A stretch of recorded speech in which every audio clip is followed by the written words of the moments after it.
lot of people, man, growing up, man, it was all saying, man, either slang, crack, rock, or you got a wicked jump shot, man. It's like, them are the only options a lot of people see, man. But, it goes back to that toxic masculinity, you know what I mean? Like, your whole view of what a man's supposed to be is all wrong. And it's like, I just want my kids to know there's more than one ways to get money, man. You know what I'm saying? There's more than one ways to be successful. See, I don't really sell drugs, but coming up, that was one of our biggest problems. Like, we only felt like that was the only real way to make real money. You know what I'm saying? You can get by getting a job or whatever, but that's just like to survive. But to live, to really live, you know what I'm saying, you would have to hustle or sell drugs and take a chance, man. You know what I mean?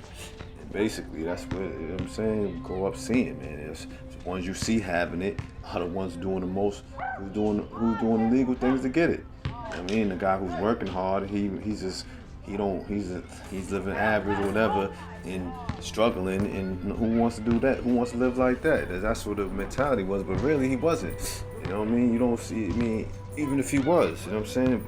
He was better off, for real, like, but you don't know that. You know what I'm saying? You don't know that till it's too late. So basically, coming up, man, there was no real positive male role models to emulate or, you know what I'm saying, success stories to follow, because none of our fathers was around. I know my father was in jail. I know a couple of my friends was in jail, but others was either on drugs or just not present for whatever reason. And basically, we grew up learning from each other and learning how to be a man and what to be a man about through what we seen and through each other, and be young and impressionable. The only real success stories you see was those who were selling drugs. You didn't really know about, like, someone would tell you, but you really wouldn't understand. Like I said, being young and impressionable, you would think that being a man and being successful was coming from those who you've seen getting money illegally. I mean, once you finally wake up and you can see it, like, I never even thought about these things and put them in proper perspective as I do now. So therefore, now that I know, you know what I mean, I gotta be here for my sons at this crucial age. Like, they're 13 and they still didn't take that left turn, and I could keep them from that and break this cycle finally. Like I said, my father went to jail, his father went to jail, I went to jail. Now it's time I could break this cycle. Say, my son's at a crucial age with me being here and showing them the right way and showing them that, and being able to just guide them in the right direction and tell them these things. Like, don't think that you have to live like this to be like that, or don't fall for thinking that doing drugs and selling drugs is okay. And my daughter, she already kind of fell for some of them same traps, but as long as I'm still around, I could try to keep it from going all the way to the left, because I took a long walk down the wrong path. Now, like I said, my sons ain't take that left turn yet, and it's important for me to be here to keep from doing that. And my daughter, like I said, as long as I'm here, she can, even though she started going left, and it's hard to break these things once you're in her head, especially she's my kid, so she's probably got the same hard-headed gene I had, so it's going to take a lot for her to learn. But as long as I'm here, being present, that's why being present and here is very important to me. There you go.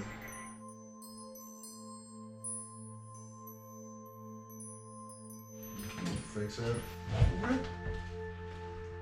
then you gotta get the real pure maple, man. You know what I mean? This is real. Straight from the tree. That's tree blood. How do you know that?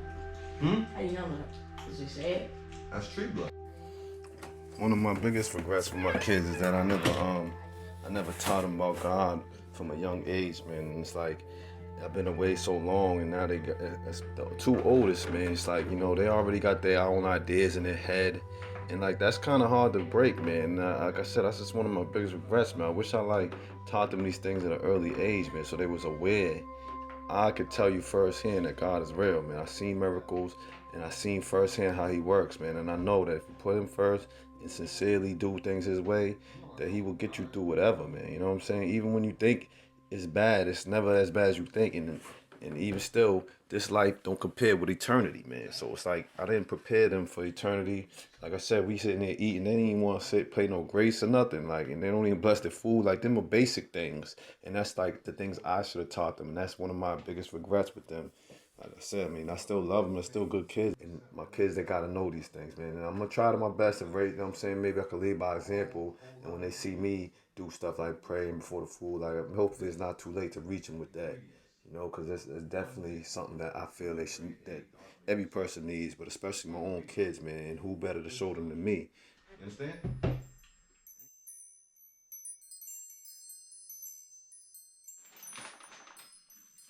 So one thing, I'm always grateful for, man, is just to be a part of it, man. I sometimes I get calls from guys that's still in jail, man. I just know how it is, man. They're banging their head against the wall, man, dealing with these lawyers, man, these overworked public defenders, man, and who do you turn to when, you know what I'm saying, your own lawyer don't work for you, man? It's like they ain't answering your phone calls, you know what I mean? They just ain't doing nothing you really need them to do. Just going through a whole lot, man. There's a lot of things that happen that shouldn't happen, man. A lot of guys in there, like I said, just because their lawyers are overworked, man, they could probably beat their case, but they're not getting the right representation, man. Because like I said, the lawyer got 30 cases, and he might even not even on purpose, but just because his whole caseload, he's gonna overlook certain things about your case and give you bad advice. Like tell you the cop, like me, for example. I had to do all my own research. I know how to read. I'm sitting here reading this and it's telling me this and that. So why would you tell me that I can't do this when the law is clearly saying one thing and you telling me a whole other thing? Because I was able to read and do my own research and listen to my own self, that I made it up out of there, man. And now my case is in a whole different trajectory. No more 8 years. I did what I did. I've been in there for 2.5, and I went for my bail. And by the grace of God, that magistrate agreed with me and not the DA, and agreed that I am worthy of getting a bail. And here I am today. I'm home on bail, and I got into a program, and I'm doing, and like I said, my whole case changed. It went from 8 years, and now he's like, you could probably, if you do good in this program, there's a good chance you might not do no more time. So it's like, how many other guys in there that could be, that's their situation? How many other fathers could be home with their kids instead of locked away, rotting, sitting in a hole for 10 years, away from their family, away from their loved ones, man? And it's just, like I said, it's just a lot of stuff happens that shouldn't happen there. Like, who do you turn to when the person who's your own lawyer, he's supposed to be there to help you, and he don't help you? So I say all this to say that all the people in the legal system who don't afford an attorney, and even when you do pay attorney, that doesn't mean you're gonna get what you pay for. You know what I'm saying? Sometimes you do, sometimes you don't. There are some good attorneys. I met like a handful that really, you know what I'm saying? It's just my experience. I've seen it. Like, I've seen guys get sold out by their own attorney. I could tell you horror story upon horror stories that a person's own attorney working against them and selling them out. So what do you do? Who do you turn to? I'm coming, Daddy. Look, I'm on a dog man. I'm swinging all the way to Boston. Right in heck.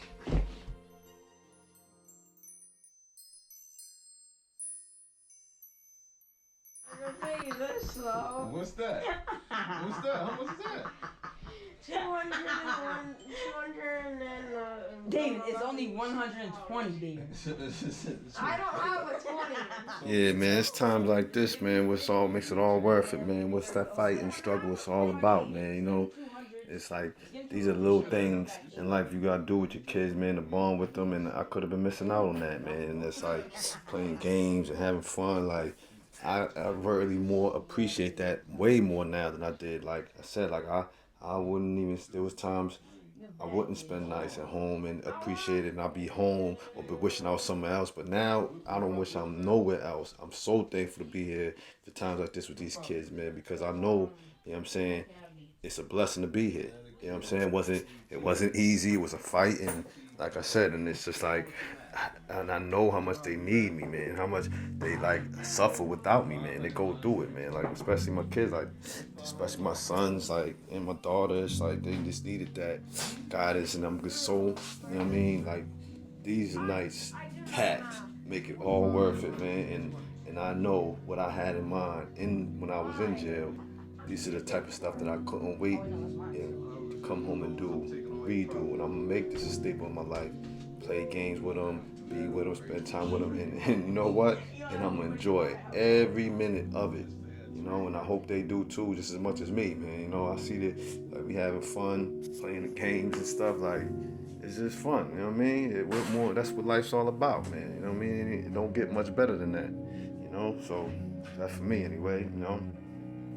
And, like I said, man, it's all about being thankful and appreciating your kids and your time with them, man. You know what I'm saying? Because how easy it's taken away by the wrong decision. And, you know, and how hard it is to get back. Like I said, because it was definitely a fight, definitely a struggle, you know? Just glad to be here. For real. See they smiles, man, making me, and I want them to know that I'm always going to be here, man. You know what I'm saying? I'm not, God willing, will never get taken away from y'all again, man. I'm not going to do nothing to jeopardize that. Like I said, man, sometimes you got to go through things to appreciate things, man, you know? But it's the little things like this, man, just to be able to go home, have some fun, spend some time with the kids. What more can you ask for in life, you know? Eating good. You ain't gotta have no mansion, but shit, we got a roof, you know what I mean? We ain't gotta have the most designer clothes. We got clothes, we got food. Hey, that's all you need, man. Appreciate your family, man. Appreciate the time you spend with them. Because, you know, I don't know if you ever been away from a loved one, but it's rough, man, you know? It's rough, man. And like I said, I've been in and out their life. Like, my whole goal right now in life is to be consistent with them. I want to show them I'm here and I'm here to stay. You don't got to worry about that. Daddy ain't going to go away and be around for a little bit, then be gone for a little bit. No, he's here to stay, man. God willing. You don't have any money to buy a house. Oh, wait, no, I said 100. Just to have two. I said 200. You have 200. Move it on. Me. I'll pass it on. I'll get $200. It's on you, John.